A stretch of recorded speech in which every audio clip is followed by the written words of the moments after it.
when I see something I like, I kind of go after it. So like if I see somebody on a train, they'll be nervous to like come up to me and all these things, but I'm not nervous. But also I'm a go-go boy that does this for a living. So I think that also helps.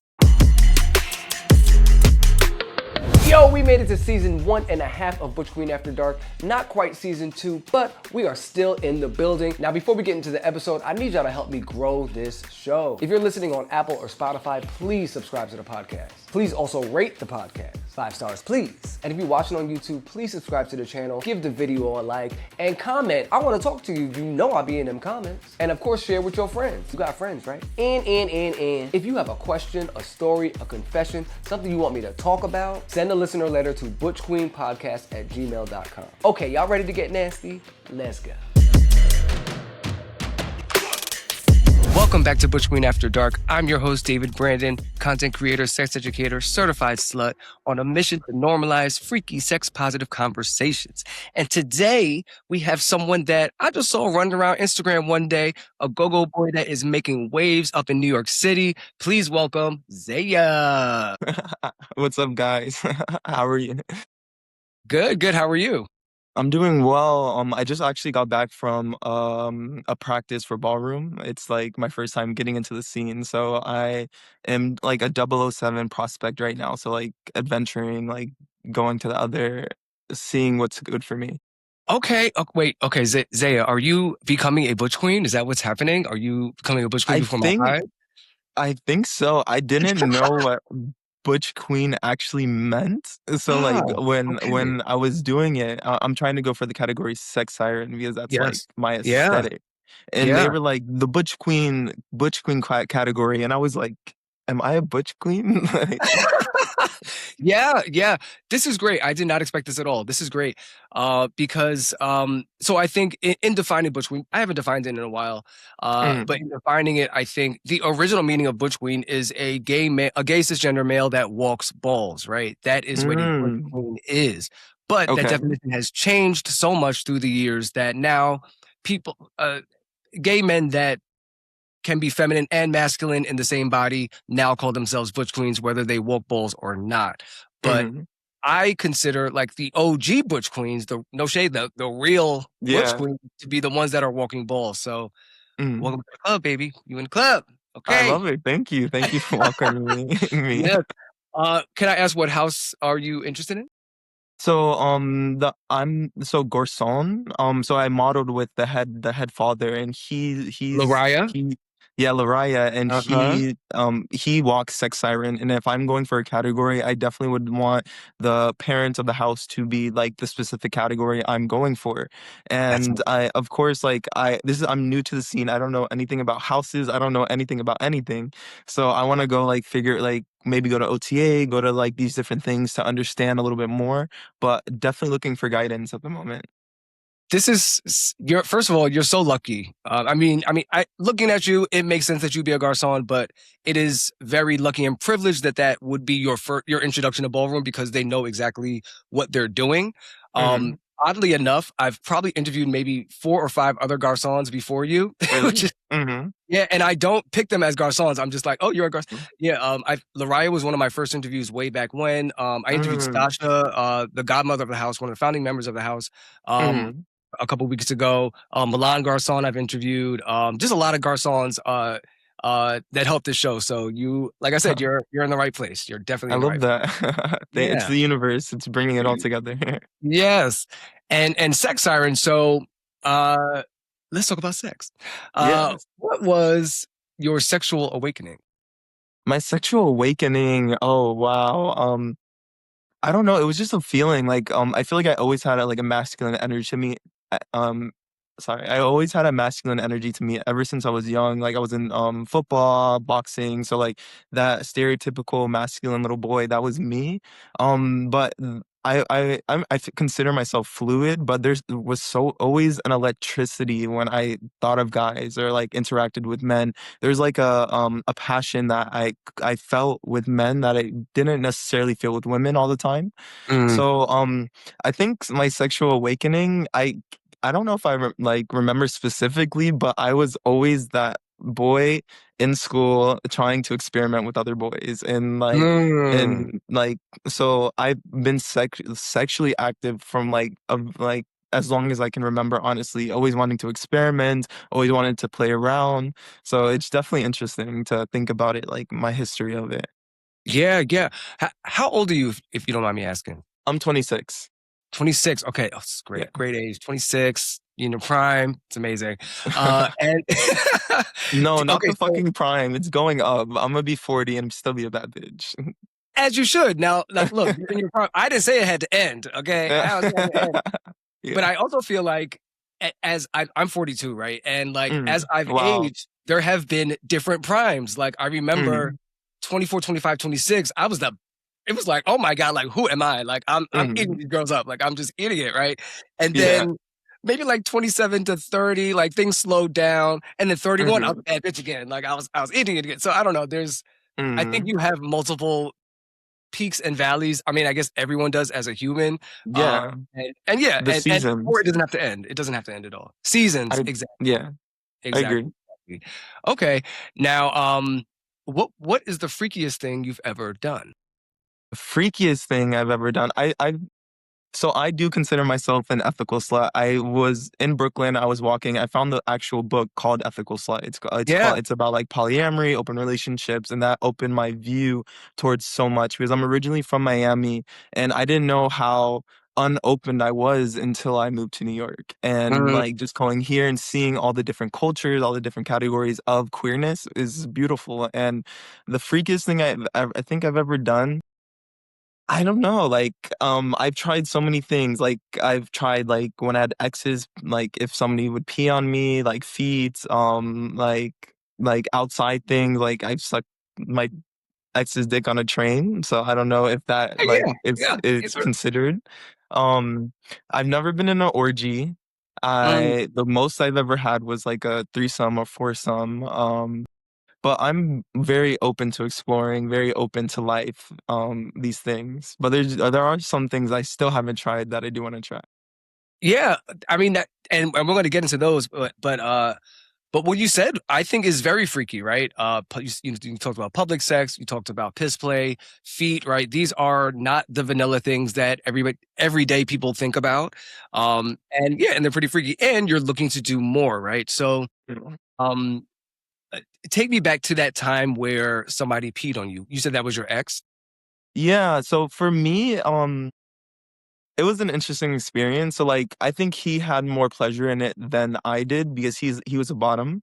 So, Mm, like, the feeling of mm, dominance, I think for him, of me dominating him was good. And I think when I'm with my partner, I want all of them. So, like, I don't know if I would do it in my mouth and stuff, but like all like down my body and stuff, like feeling your partner, his smells, his energy, like giving yourself to that person. I think mm, I like so and it's like I have a balance between my masculine and feminine. So sometimes I really want to be dominated and sometimes I want to dominate. And like if my mm, partner wants to dominate me, I'm gonna make him feel like a king. And in that scenario of that sequence of acting in a way because we're putting on a character and you want mm. to be a king then here I am. Yeah. Okay, good. So, what kind of man makes you want to be submissive to him? I think a man with confidence, a man that is like outgoing, a man that really knows what he wants and takes action. I do love a nonchalant man as well, but as long as he's like, if it's like, if it's balanced with who he is and what Mm, like his center, what he knows he wants. mhm. And what would make you want to dominate another man?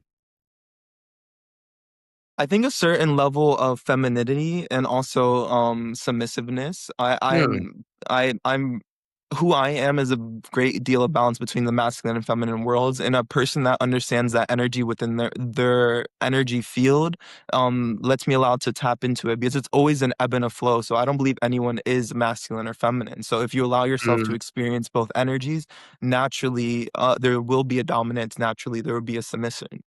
Yeah, a true butch queen. Uh-huh. And, Period. you said, for someone for you to dominate someone, you would wanna notice, submissiveness and femininity. What Mm. about femininity is sexy to you? I think the flow, the effortless flow, the effortless like creativity, with the effortless softness. Mm. When you embody more of your femininity, I think you're able to melt into it. You're able to be very present in the moment because masculine energy is more analytical, it's more structured, and that femininity is more flowy. So when somebody embodies that and you're able to create like space for that, there's a certain lightness that comes out that's very attractive. Okay. Very good. Okay. And uh so back to some of your kinks, right? So you Yeah. mentioned we talked about piss play. When did you get introduced to feet? Mm. So I think it's just naturally a part of the human body. And like when I like somebody, I'm very passionate. So I love the wholeness of them. It's not like it's taboo because we consider it something that's not normal, but it's the feet have so many healing properties in Eastern medicine, and they're Mm-hmm. connected to so many organs, and they're so sensitive. So when you use that understanding, you're able to manipulate the body for it to be more you to get more horny or more satisfaction, and it doesn't have to always move so fast. It can move very slow and very sensual, especially if you're fucking somebody and then you're sucking on their toes at the same time, then it's insane. Yeah. That's what you like to do? You like to fuck and suck toes at the same time? Legs Yeah, up? if that's the case scenario, yeah, if it flows like that. Yeah, I always tell tops, I'm like, if a foot is near your mouth, you might as well put it like in your mouth, right? But they have to take care of their feet. They have to like you Yes. have to yeah, you have Not to the penny. like if I go down there and like I smell your feet and it's like crazy, then that's something else. But Has that ever happened? Have you ever had a bad foot experience? um not that I know of, because hygiene's a big thing for me, and, like, Mm, I take care of my hygiene, and I make sure the people that I'm with take care of their hygiene as well.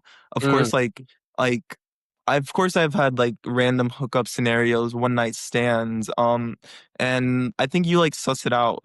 Like, you feel the energy, if somebody just came from, like, outside the gym, and then, like, you go from there, but I always make sure they have necessary like, somewhat pretty feet, and it smells mm. smells good because then that can lead to other types of things.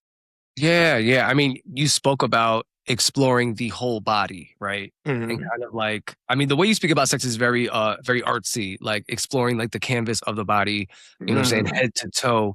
What other areas do you think, what areas do you think people forget about when exploring the body? Hmm.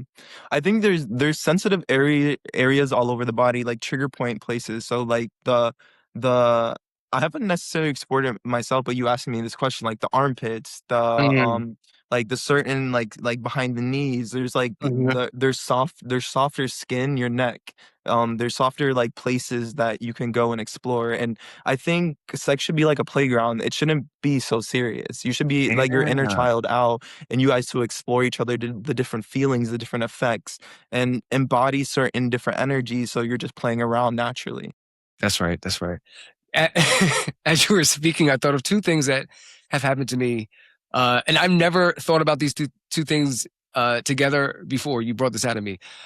So thinking about like other places that are sensitive. So one time when I was very young, my boyfriend at the time was trying to fuck my ear, like he was just like putting his dick in my Yeah, ear, yeah, and I didn't like that. That was not for me, right? It was kind of funny. yeah. But then another time, I had another boyfriend. I'll never forget this. Mm, No one's done this to me since, but we were like making out, and he like takes his tongue out my mouth and like sticks his tongue up my nose. He's just like tonguing mm, my nose, and I mhm. remember being like, "What is happening?" But it also felt really good. It felt. Yeah. I don't know if I kissed him after that. I don't know what the exchange was after Mhm. that, but I remember being like, "Oh, there's like other places that might like feel good that are like weird." Yeah, Yeah. No, maybe, maybe. I've done that playfully, like Hmm, doing hmm. it like you're kissing your partner and you're just like, "Ah." And like, even that, your n nose are sensitive. I think the ears are very that's a kink for some people. It's very Yeah. sensitive, like licking it. I don't know if I've experienced me putting my dick or somebody putting their dick in my ear, but maybe I should try it the next time and see what happens. Yeah, maybe. I mean, But from my experience, it wasn't great. It was just stupid. yeah. But, but maybe try it. You never know. Like you might discover a new kink and start a revolution. Who knows? Yeah, the inner world, that's why people love fisting and, like, getting fucked in Mm. general. Yeah, yeah. Do you like getting fucked in general? Of course, I'm verse. I like both parties. Like I'm open to life. If Okay. somebody wants to fuck me, I'm down. If I want to fuck somebody, I'm down too. Okay. And are you also a flipper? Like, do you want to do both in the same session? Yeah, if I'm gonna date somebody, they need to be verse because I'm Mhm. super fluid within my energetic field. So I like sometimes I do want to dominate and sometimes I want to be submissive. Sometimes I get busy from work life and I don't want to do anything. I just want to lay there and be used and That's like right. not put in energy. And then the opposite way, like my partner, sometimes they want to be taken care of and I want to be that person to take care of them. That's right. That's right. What part on a body turns you on the most? I love thighs, like big Mm. thighs. Definitely I love a nice ass. I think thighs really turn me on.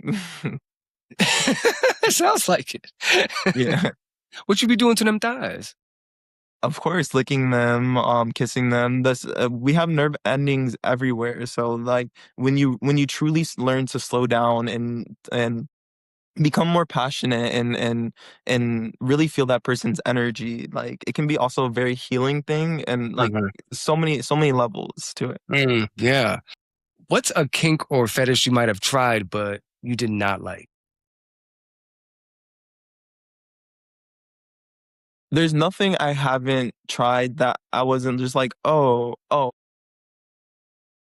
I think not for me, but there's like people that like smells and stuff, and I think Mm. I would like smells if it was my man, and like I'd be as naturally like you're attracted to pheromones or animals. That's right. Um, I think the two things I probably wouldn't go towards is like more like the most body fluids is I think piss. I like allowing my partner to pee on my body, Mhm. but like blood or shit, I don't think I could like Okay. cross the thresholds to that Yeah, area of life.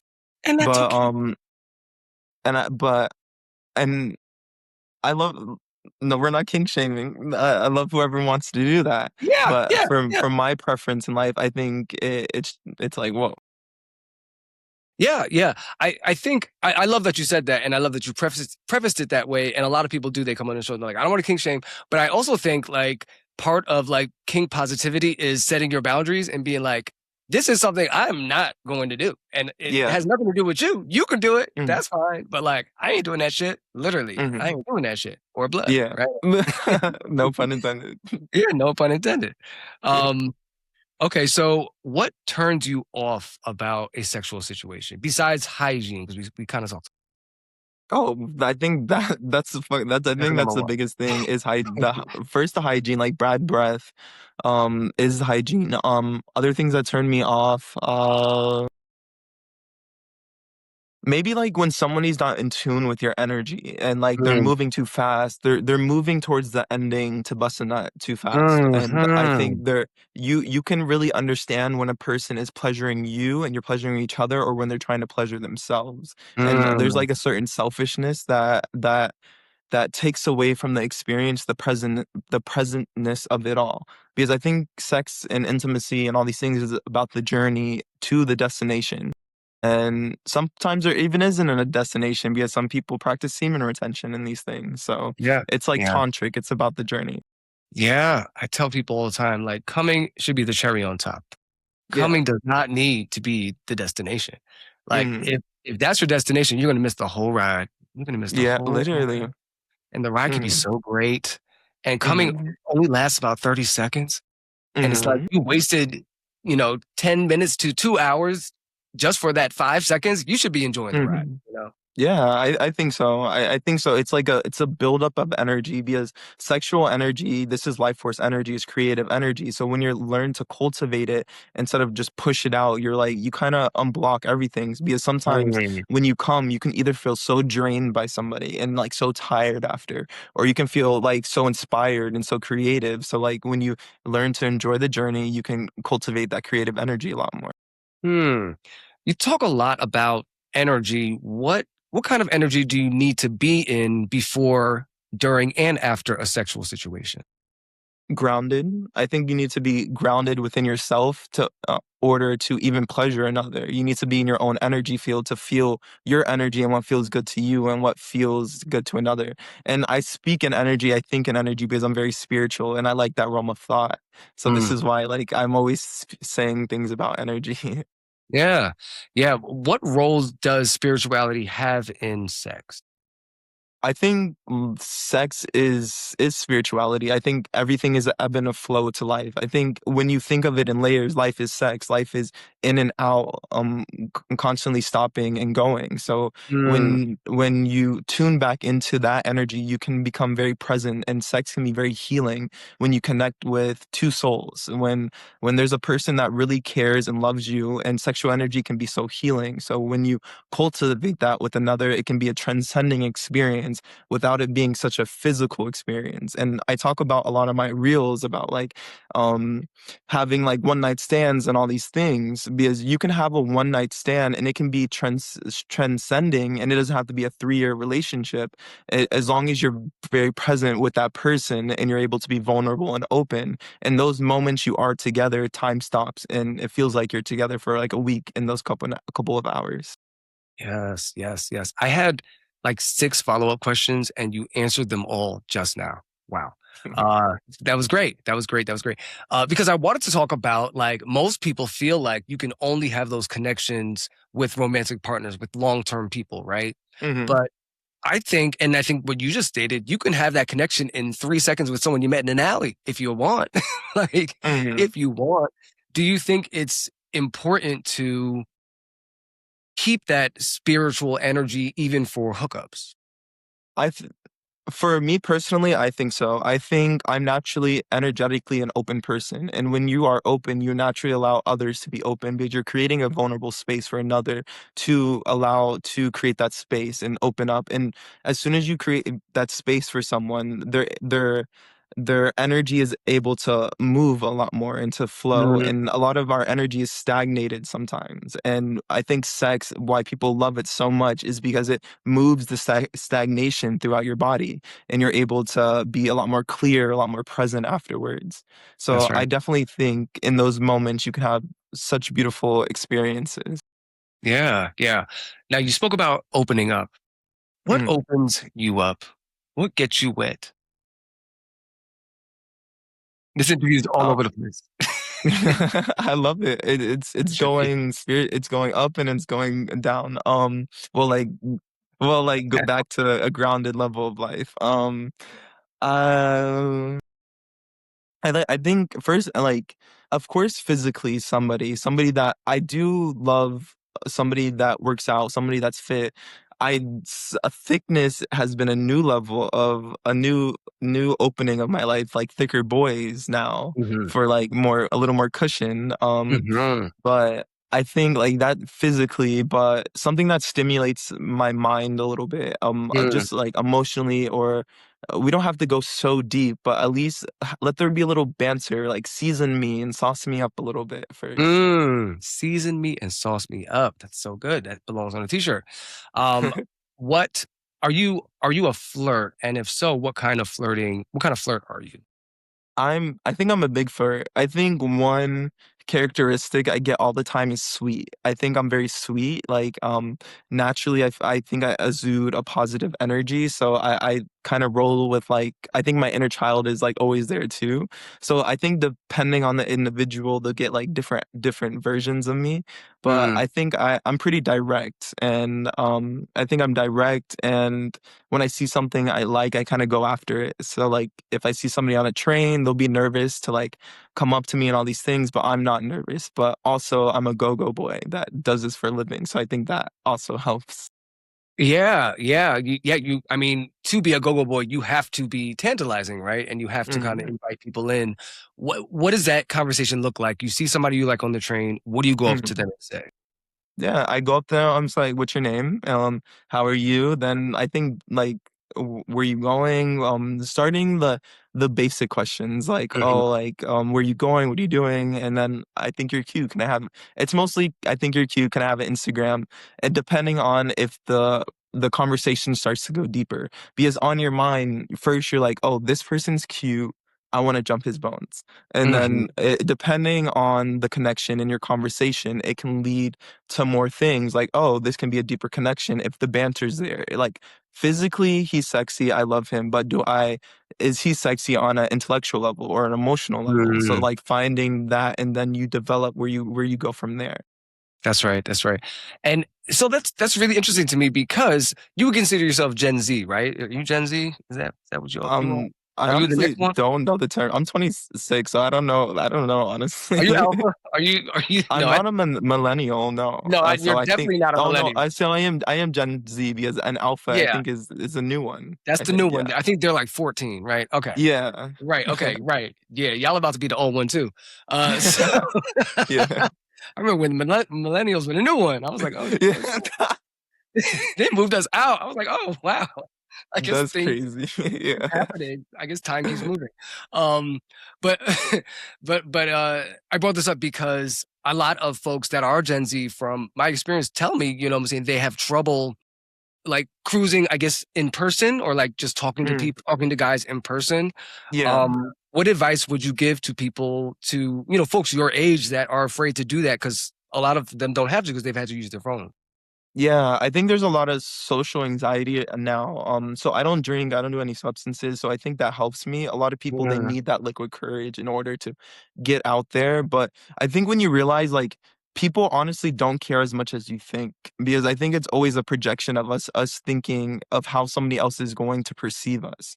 mm, And everyone is in their own world with their own insecurities or their own projections of life. So when you kind of get over that idea that this person is going to judge me for doing something I try to develop to be brave enough to do. And at the like we all want connection. We all want and crave to be touched and to be held. So like if you're able to be open enough to be brave enough to go talk to somebody, I think sometimes they're receptive. And if they're not mhm. receptive, rejection is a big thing too. A lot of people are scared of rejection. And when you take it in stride and be like, this person isn't into me, it doesn't have anything to do with me. It has everything to do with them. And because beauty is the eye of the beholder. So Right. maybe their projection of life is different than like how you see life. Exactly, exactly. Very well stated. And another question, what is the worst thing about millennials to you right now? About like gay millennials? What Game. are we yeah, what are we doing wrong? What do yeah, fix Oh, it. the older generation. Yeah. The I don't know if there's anything wrong. I think also like evolution, like we all need to learn to accept and to evolve. So like if there was anything I had to say, maybe judgment, if like there's Mhm. certain like especially in the gay community, queer community, there's a lot of like feistiness of competition sometimes. And if we're all supposed to be like this one love and like these things, we need to accept other generations and how they grow up and allow other people to flourish and evolve and see how life is through their eyes sometimes. That's right. That's right. Yeah, good. Good. That was perfect. Great words of advice. Now, switching gears a little bit, tell me about your start with go-go dancing. How'd you get into it and what's the future look like for you? Oh wow! So I'm originally from Florida, and when I went to so about 2 years ago, so I've been a bartender server in New York when I first moved here, trying to figure out how to make income. So I went to Florida and I went to the Alibi. It's in Wilton Manors, and they were having a striptease contest. And my friend was like, "You need to go do the striptease contest." And like, of course, I was a little nervous at the time because and then I did it. I think there was like 6 or 7 other contestants, and I won the contest, and there was like Hmm. 3 or 4 rounds, and just that feeling I got afterwards of, like, people taking pictures of me and, like, people screaming for me, like, gave me this level of validation and also attention that I haven't received before. So just Mhm. that, like, superpower, I mean, that superstar, like, energy, I was like, I love this. Like I love this attention. I need more of this. And also the creative freedom of allowing myself to dance and express myself. So coming back to New York, I tried to find this like a 1 day thing, and I found the Monster Bar across from the Stonewall, and that was my first time dancing in New York. And I realized I made more money within 2 hours than working in an 8 hour shift bartending. And and then I was like, okay, there's freedom here because now I can become an independent contractor as well as not have a boss. So, and the freedom of that has shifted my life forever because now I do something I Uh, love, which is dancing, and I'm able to explore others as well, being intimate, having different conversations, and understanding and how to develop myself in this area of life. wow. Okay, cool. And is that there's a pole back there, right? Yeah, so Can you get on it? right now, I maybe a little. So I don't really. So I just got the pole, and still need to learn like more tricks. But thanks. Whatever you want to do, I'm gonna love it. Wait, let me see it spinning. Because there's like a whole couch here, so it's like that's I love the colors in your room. It's really pretty. the colors. Thank you. Yeah. I'm not gonna show you falling, and I'm not gonna show you with your pants off, but Okay. we are gonna talk about you falling. Um, Okay. we got to talk about you just fell off the pole. So look, y'all. What you didn't see was he tried to get on the pole. He took his pants off, then he got on the pole, and then the pole leaned to the side, and it all went downhill. Wait, there's just a viral video of a girl doing that, and it literally hit her sprinkler, and it I fucking saw that. it The water flooded came her down. whole fucking house. I was gonna be like, this is your fucking fault. This is your fault. That was great. Like I was saying, that's the best moment my podcast has ever had. But it goes to show that look, pretty people make mistakes. Okay, Oh, the go-go's literally, ain't perfect. There's a lot of work my that goes best into friend, this. you know, my best friend, that this motherfucking bitch, he's always like, oh, you're so pretty. You know what the fuck that means. I'm like, oh, What do okay. what do people misunderstand about you because you are pretty? I think depth. I think people think that when you're pretty, you don't have a lot of depth to you. Mhm. And I think everyone has so many layers to them. And I think you pretty people just learn how to please society more and how to play a game. Because at the end of the day, Mm, this is like a social game it's we're a playing. game. And when you learn Yeah, how to develop this avatar or this Sims character, you're able to succeed in life more. So, yeah. of course, being yourself, but structuring it in a way that pleases everyone else around you as well. That's right, that's right. Very good. So, we're coming down to the end, but before we go, I do want to ask, what is your sexual fantasy? Mm. My sexual fantasy. So I think I've pretty tried everything.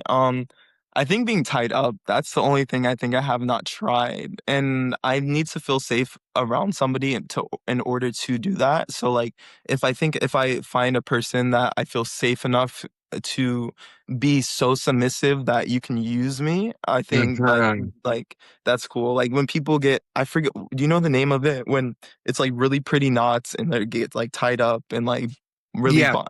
Shibari. Shibari, yes. Mhm. I would be down for all of that. Like, Yeah. yeah. And Okay, also, yeah. yeah. No, go ahead, go ahead. Yeah, and I saw somebody wearing a mask once. I think that excited me looking at it for a second. And like, Mm. uh, yeah, I'm pretty open to everything, honestly. Yeah, that's great. And I think, I mean, for you, you're also modeling. Like, you can find, someone to tie you up in those pretty knots, take your pictures. Your introduction to it could Yeah. be you getting paid for it on a shoot, right? And then you Yeah, finding that's that, smart. you know what I'm Mhm. saying? And then you finding that person that, like you said, you're going to trust that can, that can use you. Now, what does use you mean? What does that mean to Use you? me, Yeah. so when I think of like being tied up, I think of you surrendering. Mm, Of course there's a pleasure in both parties, but you being submissive for the other person. There is going to be the other person, they're infatuated by you being submissive and them being in control. So if I'm being tied up and I'm with my partner, I'm gonna wanna be like please them in whatever position or whatever way they want to put me in. that's right. That's right. Beautiful words spoken. I am so grateful that I got to interview you. Thank you so much. Thank I you so and much. And I would love to have you back a couple more times just to follow follow your sexual journey and your exploration. I think it'll be very interesting for people to hear. Uh, Yeah, I'm definitely down. yeah. Please drop your socials so people can find you. Okay, inspired Zaya on Instagram and probably everywhere else. I have not created an OnlyFans yet. I've not created an X. Maybe I should go down that route soon, but it's inspired Zaya on Instagram. Inspired Zaya. Yeah. Yeah. And don't feel pressure to go down anywhere. And I know you don't, but Hmm. you do it when you're inspired to do it. Don't let Yes. anybody push you into that. But you already know that. You already know that. Yeah. All right, Thea. Yes. Thank you so much. I will talk to you soon. Perfect. Such a beautiful interview. Thank you so much. Thank you. Peace. Thank you for watching and or listening to Butch Queen After Dark. Again, if you enjoyed this episode, please like, rate, subscribe, do all the things. We try to make this show grow. And send your listener letters to butchqueenpodcast@gmail.com. Until next time, stay curious, stay safe, stay nasty, and stay after dark.